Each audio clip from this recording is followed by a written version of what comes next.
सब क्रांतिकारी भाई लोग के जय भीम बाटे। नरला अमर उत्तर पट्टी में भैया आइल बनी। भैया देखते बड़ा बाबा साहब के कितना सुंदर यहाँ के लोग मूर्त बनैले बा। मूर्त भी बाटे काफी मंदिर बहुत सुंदर बनल बा यहाँ। जे भी भाई वीडियो देखिए एक बार लाइक कमेंट शेयर कर दिया जाए।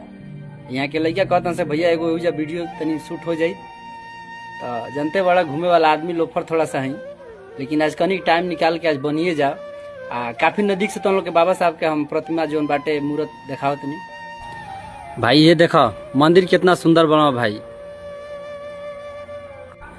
बाबा साहब के मूर्त बाटे। ये रविदास बाबा बड़न जोन यहाँ के लोग बा काफी शिक्षित और पढ़ल लिखल बा। यहाँ सर्विस हर लेवल के यहाँ सर्विस बाटे।